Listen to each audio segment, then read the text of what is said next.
Hallelujah. हम न्यायों की पुस्तक 13 अध्याय में शिमशोन के जन्म को देखते हैं। प्रभु का वचन यहाँ पर कहता है कि इस्राएलियों ने फिर यहोवा की दृष्टि में बुरा किया, इसलिए यहोवा ने उनको पलिश्तियों के वश में 40 वर्ष के लिए रखा। नानियों के कुल का सोरावासी मानोह नामक एक पुरुष था, जिसकी पत्नी के बांझ होने के कारण कोई पुत्र न था। इस स्त्री को यहोवा के दूत ने दर्शन देकर कहा, सुन, बांझ होने के कारण तेरा कोई बच्चा नहीं है, परंतु अब तू गर्भवती होगी और तेरा एक बेटा होगा। इसलिए अब सावधान रह कि ना तो तू दाख मधु और या किसी भांति का मदिरा पिए और न कोई अशुद्ध वस्तु खाए, क्योंकि तू गर्भवती होगी और तेरे एक बेटा उत्पन्न होगा और उसके सिर पर तू कभी छुरा न फिरने देना, क्योंकि वह जन्म ही से परमेश्वर का नाज़ीर रहेगा और इस्राएलियों को पलिश्तियों के हाथ से छुड़ाने में वही हाथ लगाएगा। उस स्त्री ने अपने पति के पास जाकर कहा, परमेश्वर का एक दूत मेरे पास आया था, जिसका रूप परमेश्वर के दूत का सा था और वह अति भय योग्य था। और मैंने उससे न पूछा कि तू कहाँ का है, और न ही उसने मुझे अपना नाम बताया, परंतु उसने मुझसे कहा, सुन, तू गर्भवती होगी और तेरे एक बेटा होगा। इसलिए अब न तो तू दाख मधु या न किसी भांति का कोई मदिरा पीना और न कोई अशुद्ध वस्तु खाना, क्योंकि वह लड़का जन्म से मरने के दिन तक परमेश्वर का नाज़ीर रहेगा। हालेलुया। तब मनोह ने, जो उसका पति था, उसने परमेश्वर यहोवा से यह विनती की, हे प्रभु, मेरी विनती को सुन। परमेश्वर का वह जन जिसे तूने भेजा है फिर हमारे पास आए और हमें सिखलाए कि जो बालक उत्पन्न होने वाला है उससे हम क्या क्या करें। मनोह की बात, जो उसकी पत्नी का पति था, परमेश्वर तक पहुंची और परमेश्वर ने उसकी आवाज़ को सुना। उसकी प्रार्थना परमेश्वर ने सुना, और इसलिए जब वह स्त्री मैदान में बैठी थी और उसका पति मनोह उसके संग न था, तब परमेश्वर का वही दूत उसके पास, उसकी पत्नी के पास आया। तब उस पत्नी ने झट दौड़कर अपने पति को यह समाचार दिया, जो पुरुष उस दिन मेरे पास आया था, उसी ने मुझे दर्शन दिया है। ये सुनते ही मनोह उठकर अपनी पत्नी के पीछे चला गया और उस पुरुष के पास आकर पूछा, क्या तू वही पुरुष है जिसने इस स्त्री से बातें की थी? उसने कहा, मैं वही हूँ। फिर मनोह ने कहा, जब तेरे वचन पूरे हो जाएं, तो उस बालक को जो तूने बताया है उसका ढंग कैसा होगा, उसका काम क्या होगा, क्योंकि हम तो नहीं जानते, क्योंकि मेरी पत्नी अब तक तो बांझ थी। अब तूने जो मुझे बताया है, तो इसकी बात आगे का भी हाल बता। यहोवा के दूत ने मनोह से कहा, जितनी वस्तुओं की चर्चा मैंने इस स्त्री से की थी, उन सब से यह परे रहे।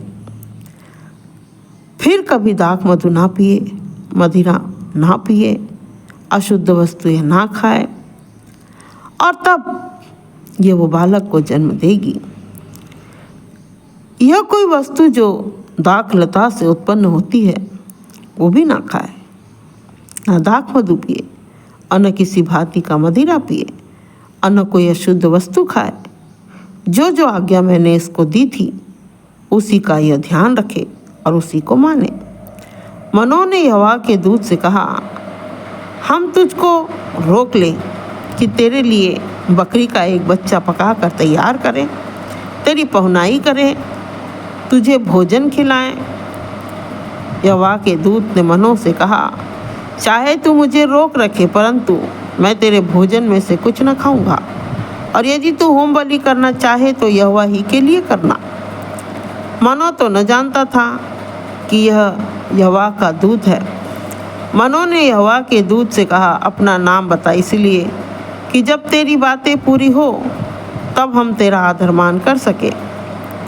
यहोवा के दूत ने उससे कहा, मेरा नाम तो अद्भुत है, इसलिए तू उससे मुझसे क्यों पूछता है? तब मनों ने अन्नबलि समेत बकरी का एक बच्चा लेकर चट्टान पर यहोवा के लिए होम बलि चढ़ाया। तब उस दूत ने मनों और उसकी पत्नी के देखते एक अद्भुत काम किया। जब वह लौ उस वेदी पर से आकाश की ओर उठ रही थी, तब यहोवा का दूत उस वेदी की लौ में होकर मनों और उसकी पत्नी के देखते देखते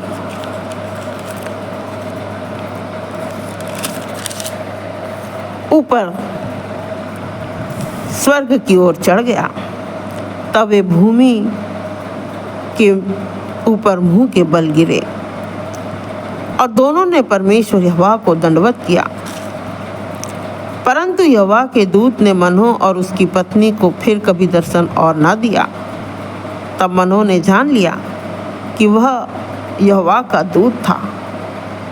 फिर मनों ने अपनी पत्नी से कहा, हम निश्चय मर जाएंगे, क्योंकि हमने परमेश्वर का दर्शन पाया है। उसकी पत्नी ने उससे कहा, यदि यहोवा हमें मार डालना चाहता तो हमारे हाथ से होम बलि और अन्न बलि ग्रहण न करता, और न वह ऐसी सब बातें हमें सिखाता और दिखाता, और न वह हमें इस समय हमें ऐसी बातें सुनाता। और उस स्त्री के एक बेटा उत्पन्न हुआ और उसने उसका नाम शिमशोन रखा। समय बीतता गया और परमेश्वर के दूत की जो बातें उसने मनों से की थी, उसकी पत्नी से की थी, वो पूरा हुआ और उनको एक बेटा हुआ। उन्होंने उनका नाम शिमशोन रखा। वो बालक बढ़ता गया और यहोवा उसको आशीष देता रहा। जो जो बातें परमेश्वर ने दूत के द्वारा उन दोनों पति पत्नी को बताया था, उन्होंने माना और परमेश्वर के अनुग्रह में बढ़ते रहे, और परमेश्वर ने उन्हें आशीष दिया।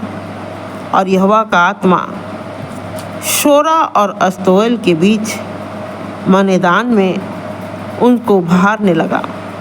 परमेश्वर उनको आशीषित करते रहा, उनके संग और साथ रहा, और परमेश्वर ने उस बेटे शिमशोन के द्वारा अपनी बड़ी महिमा किया। हालेलुया।